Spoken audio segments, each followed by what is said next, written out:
So my t-shirt is done and it's ready for the twin needle. So I'm just going to do my own video on it to share with you guys. There are lots of videos out there, but this is just my hints and tips from making loads and loads of t-shirts for my family for years and years and years. Okay, so the first thing we're going to do is just take out the needle that we have in the machine. And we're going to put this one in, remember flat side to the back. And you just place it in nice and securely, and then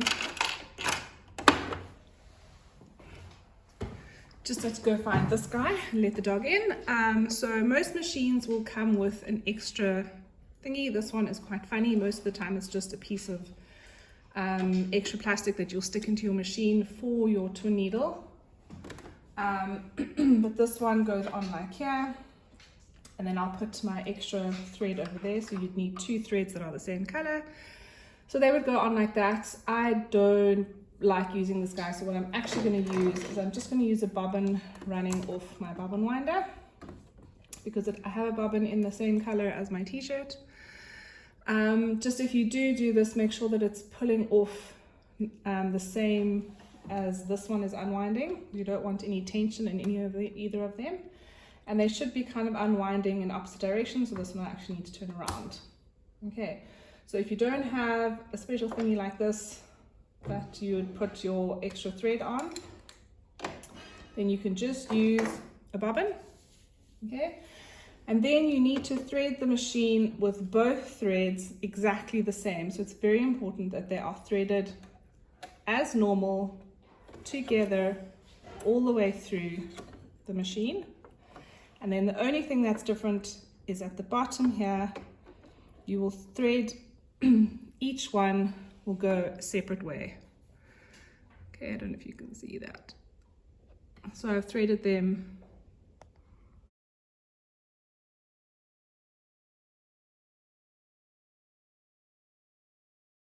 so they're not all running. So they each got behind here, but on separate sides. If your machine does not have a place on either side, then you just leave one of the threads out. And that's just to stop it from getting twisted as you sew. So I have this on either side, and unfortunately you can't use your needle threader to thread this, so you have to do it manually. Don't worry guys, you can do it.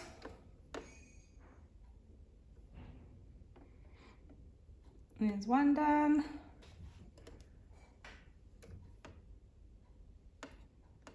And the other one.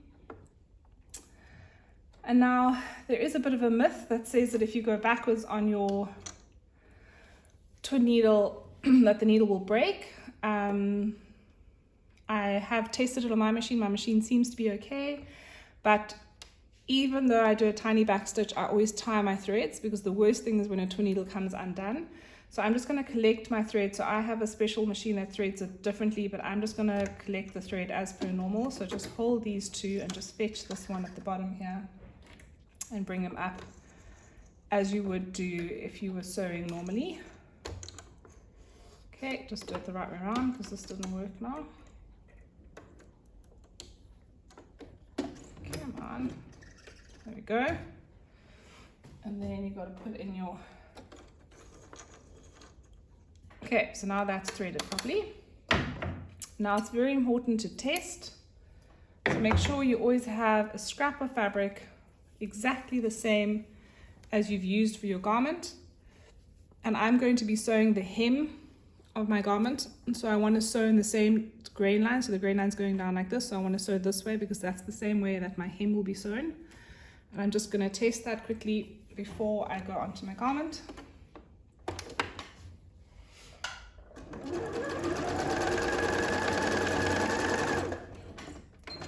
So remember not to cut your threads. Leave your threads nice and long so that we can tie knots later. And then the important thing here is to check that our tension, so look how cool it looks, 2 lines of sewing. But the important thing here is to check that the tension is correct. So my bobbin thread is the lighter one. You can see this one here, that's the thread, that's the bobbin. And what's happening here is if I put my hand, if I hold here tight and I pull, that's making a straight line, and I can actually feel the thread running. Can you see that? The thread is running, which means the tension is not correct. So what I need here is I need the top 2 threads to pull the bottom thread into a zigzag.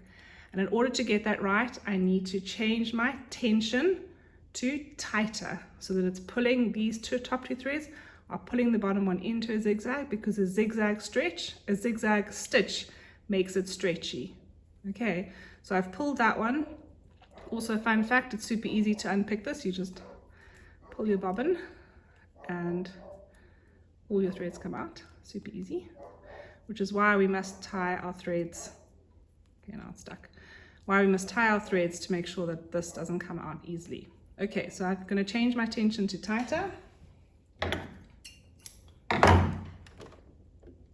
I know that my machine needs to go quite tight, so just test your machine, make sure you're happy with the testing, and then you can write your tension down some ways that you know what it is every time. So I think on this machine it's about 6. I know my other machine it's about 7 or 8. And I'm going to sew again.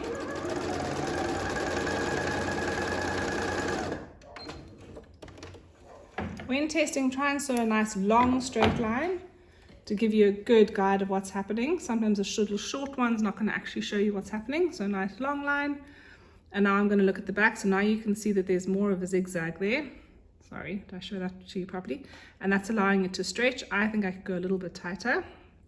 So what is starting to happen here is the tunneling, which most people don't like, but the point of the twin needle is so that it stretches, which means sometimes you're going to have to sacrifice a little bit of tunneling, which we will get out when we iron. So don't stress too much about the tunneling.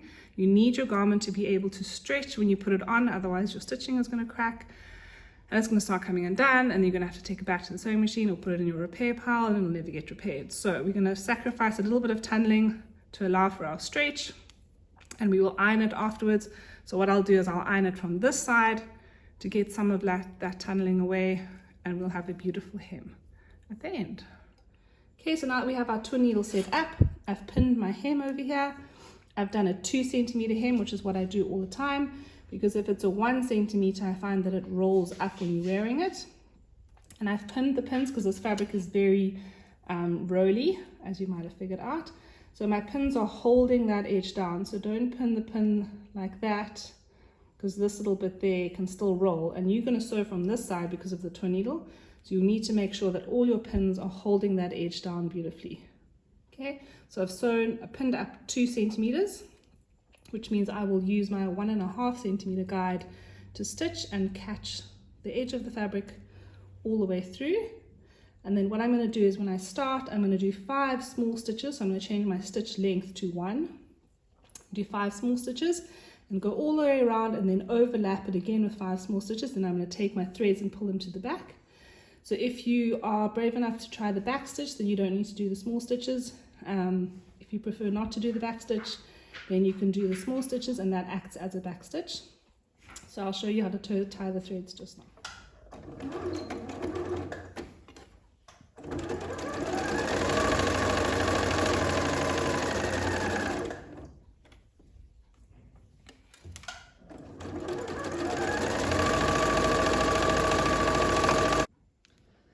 So I've done my twin needle all the way around, and I'm at the end here now. I did do a back stitch, but I just want to show you guys who can't do a back stitch how to tie your threads to the, pull your threads to the back and tie them.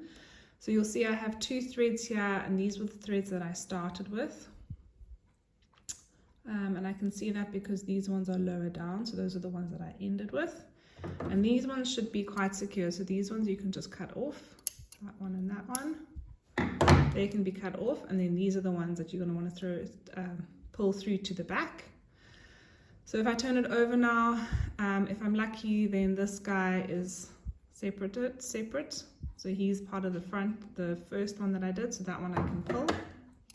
Sorry, that one I can cut. Words aren't finding me today. So now what I have here is the back thread, and it is a slightly different color so that you can see what's going on. But if I pull this one, then I can see there's a loop here, and that loop is one of the front threads, so I can pull that one. And then if I pull him again, he's attached to both front threads. Then I can find the other loop and I can pull that one through. and then I will have the threads that were in the front are now at the back. So now what I do is I tie a knot here, so I'm tying three threads, so you're just tying 2 threads to one. So you're just going to tie a knot. I like to do 3 knots just for in case. 3 for luck. So 1, 2, 3, nice and tight. And then when you cut it off, don't cut too close, give it a little bit of space. So cut around there, just a little bit of space so that can't come out in the wash. And then I will iron this, and I've got my twin needle of my hem done. So I've shown you how to tie your threads, pull your threads to the back, but sometimes, especially if you're working on black thread or with black fabric, when you come to the back here, sometimes you just can't see what's happening. You can't see which thread you're supposed to pull through. So what I do then is I use my needle. So this is the one that I had in the machine. It's always close by because I've just taken it out when I changed to my twin needle. So what you do with this one is you just have to do it very carefully. So from the back, you're going to come out where the thread is. So come out next to the thread, and then a little bit tricky, but you thread this needle, and that will allow you to take it through to the back. See if I can do this first time. There we go. So I've threaded the needle. So all I do is I pull it through to the back, and the same with the other one. And then I can just tie my knot as I did just now. And this is just for those days when you just struggle to find the loop at the back and you can't get it. And you just do it like that and pull that to the back, and then you have your threads all at the back, and you can tie a knot and happy, good to go. Get rid of this irritating thread. And there you go.